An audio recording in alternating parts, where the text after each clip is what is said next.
Hello everyone, I'm Eric Wen. I'm here passionate about encouraging young adults and other creators. So if you're interested in seeing more of that after this video, tap that subscribe button, that'd be awesome. Anyways, so why I'm not a doctor. So the title of this video is a little misleading. It's not actually about why I'm not using my pre-med, degree and pursuing medicine and being a real doctor. This is the story of why in the last video the kids were calling me Dr. Wen when I'm not a doctor. Really behind the scenes because Dr. Wen is right here filming. So in middle school at my church, we had this thing called the fall retreat. And at the fall retreat, they would play the fall retreat video. And these videos were really, really big deals. It was a video that Jeff, the middle school pastor, put together with the student leadership team, and they would always become cult classics. The people would be laughing about them, they would be quoting them, they would be watching them over and over and over again. They were just awesome. So in 7th grade, I got a letter in the envelope inviting me to be in the student leadership team. And I was like,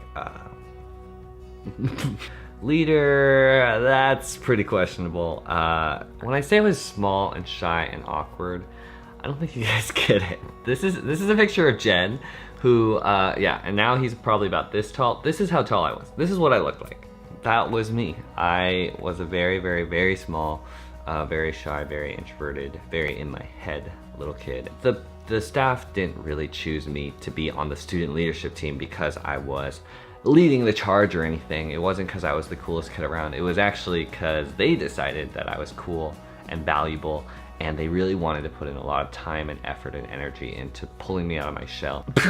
So anyways, if you're on student leadership, you're also in the fall retreat video, which I was absolutely terrified about. So that year, the video was a James Bond parody video. One fun little full circle fun fact is that one of the counselors that was there, he was probably about 18 or 19. Now, 10 or 11 years later, at the end of 2018, I'm gonna be filming his wedding video. How crazy is that? So we're filming this James Bond parody in Santa Cruz, and I want to be like henchman number 6 in the background, but all of them unanimously decide that I'm gonna be the villain of this epic fall retreat video. And I was like, In fact, they decided they wanted to name the whole video after my character, Dr. Wen, which was sort of a play on the Dr. No thing in James Bond. I was like way, way, way too shy and scared to say a bunch of lines in this video, so they decided to just compromise and give me a bunch of evil catchphrases. For this video, the iconic line was sublime. He's coming. Sublime. We all thought that that was just the most awesome and hilarious thing ever. And then when the video came out, people were like yelling and screaming and quoting it, and it was one of the craziest, coolest things ever. You, pose as O'Brien and take care of Barry as soon as you can. Do not fail me. Doctor, I will not fail you. Make it settle. Sublime. So that's why at my church, the nickname still sort of floats up every once in a while. 10 years later, Dr. Wen. At that middle school group, they would make you feel like an all-star even when you didn't feel like one. They would celebrate you and put you in the spotlight even when you didn't really know why. They would over and over and over again completely ignore all of my shortcomings that I felt about myself and just highlight and focus and lift up a bunch of other things to show me that they felt I was valuable. In middle school, I didn't really get it at all, but it clearly made an impact.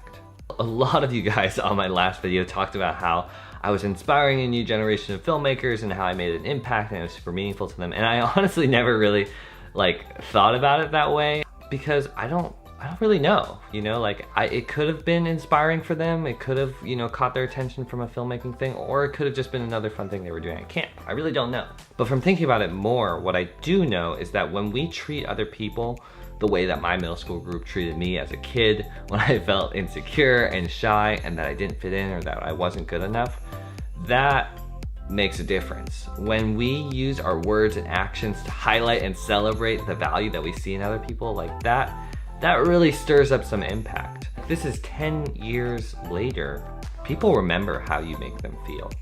People remember when you lift them up and treat them with value when they don't feel like they have any.